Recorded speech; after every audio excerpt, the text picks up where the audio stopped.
Bharatiya Janata party Yuva Morcha के जिला अध्यक्ष साहिल सुधा ने थानेसर हलके के कई गांवों में आयोजित कार्यक्रमों में भाग लेकर संत शिरोमणि गुरु रविदास जी की जयंती पर उन्हें नमन किया।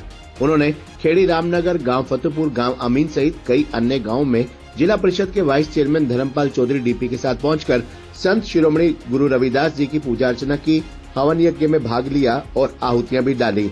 उन्होंने संत शिरोमणि गुरु रविदास जी की जयंती पर देश व प्रदेश की खुशहाली की कामना की। साहिल सुधा ने संत शिरोमणि गुरु रविदास जी को नमन करते हुए कहा कि संत रविदास जी ने समाज में फैली बुराइयों एवं कुरीतियों को दूर करने में अपना अहम योगदान दिया। हमें भी समाज में व्याप्त बुराइयों को दूर करने में अपना योगदान देना चाहिए। साहिल सुधा ने कहा कि संत रविदास ने कहा था कि ऐसा चाहूं राज में, मिले सबन को अन्न, छोट बड़ो सब सम बसे, रविदास जी रहे प्रसन्न। उनके इस विचार को आत्मसात कर प्रधानमंत्री नरेंद्र मोदी व मनोहर लाल खट्टर के नेतृत्व वाली सरकार में हम भी अंत्योदय के भाव के साथ निरंतर कार्य कर रहे हैं। प्रधानमंत्री नरेंद्र मोदी के नेतृत्व में हम संत रविदास जी के बताए मार्ग पर चलकर पूरी ताकत के साथ समाज को एकजुट रखने के लिए प्रतिबद्ध हैं। जिला परिषद के vice chairman Dharampal Chaudhary DP ने कहा कि संत शिरोमणि गुरु रविदास जी का स्मरण करने से भी मानव कल्याण की प्रेरणा मिलती है। उन्होंने कहा कि संत रविदास साहित्यकार, संत परंपरा के शिरोमणि थे। गुरु ग्रंथ साहिब में भी उनके दोहों को स्थान दिया गया है।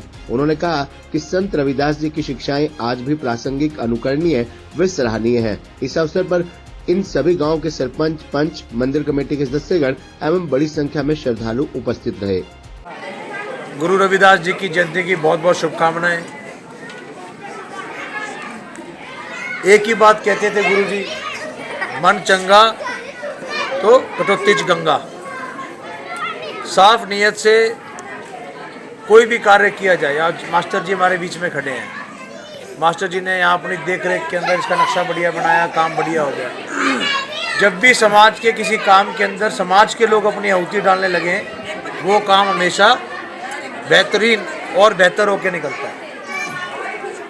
तो ग्रांट तो सब जगह आती रहती है, कई कामों की आती रहती है, पर जहाँ पे समाज खुद खड़ा होकर जब उस चीज़ का जिम्मा ले ले तो वो चीज़ अपने आप में अलग सी दिखाई देती है। तो आज गुरु जी के दिखाए हुए रास्ते के ऊपर हम सभी चल रहे हैं और मैं गांव फतेहपुर के अंदर सभी मेरे यहाँ आए हुए बुजुर्गों का, सभी नौजवान साथियों को मैं अंत में फिर दोबारा जयंती की बधाई देता हूँ।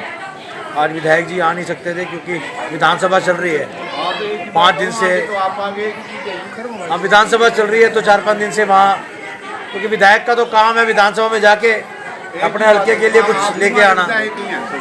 तो हमारा यही प्रयास है और आने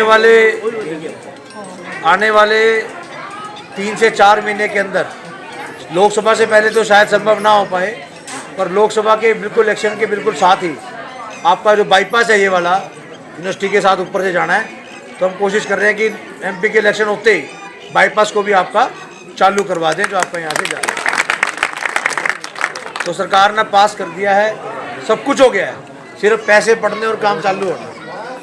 तो क्योंकि 5-7 दिन की रह गई है 4 सीटा, ज़्यादा लंबा काम नहीं गया। 5-7 दिन में 4 सीटें लगने वाली है। तो 5-7 दिन में तो बच्चों पर अपनी ग्रांटें आ रही हैं, पर वही लगा लें, वही बहुत बड़ी बात है जो पैसा आ रहा है। तो उसके बाद फिर अपने बाईपास जो है, क्योंकि इस पूरी बेल्ट को तभी फायदा होगा इसका, तो अपनी यूनिवर्सिटी के ऊपरली तरफ है वो, आपको पता ही है सबका। तो उस बाईपास को जल्दी कराने का काम करेंगे। और रही बात यूनिवर्सिटी की, क्योंकि यूनिवर्सिटी में कई प्रकार की अड़चनें थी, अब वो सारी दूर हो गई हैं, तो इसका काम भी जल्दी यूनिवर्सिटी का भी शुरू होने जा रहा है। इसका भी पैसा तो आया हुआ पड़ा था, और जो कमेटी बनानी थी और कई दिक्कतें थी, सारी कमेटियाँ इससे दूर हो गई हैं, तो जल्दी इसका भी काम लगने वाला है। तो ये 2 चीज़ें आपकी मुख्य हैं, सड़क और आपका ये। बाकी नर्सिंग कॉलेज सामने ही आ गया, महिला कॉलेज और 10 कदम पे है, यूनिवर्सिटी सामने आ गई। तो आपका तो सारा जो सा ये एरिया है कॉलोनी के खासकर सामने, ये तो सारा का सारा एक शहर का हिस्सा बनने गया है। मतलब अब तो अमीन तक शहर का हिस्सा ही बन चुका है, ज़्यादा कोई फ़र्क रहा नहीं है। तो यही प्रयास है भी जितना भी हो सके और विकास कर सके इस तरफ, तो करवा रहे हैं। बाकी एक बाईपास आपका रह गया तो उसको जल्दी करवा देंगे, ठीक है ना जी। सड़क आपकी चौड़ी हो गई थी, जो मेन रोड है शहर से आने वाली, वो आपकी चौड़ी करवाई दी थी। और मेरे सामने गाँव तो लगभग आपके काम हो ही रहे हैं, जो ये थोड़ा बहुत रह रहा है गली और ये, इसको 2-3 महीने में कंप्लीट कर देंगे, ठीक है ना जी। इतने चार्जशीटा लगेगी 5-7 दिन में, 7-8 तारीख के आसपास की है, तो उससे पहले काम चालू करवा दो, है ना जी, फिर कोई अड़चन ना आए कोई बाद में। तो प्रयास करते हैं इसको फटाफट करा देते हैं। अंत में फिर सभी को बहुत बहुत जयंती की शुभकामनाएं, बहुत बहुत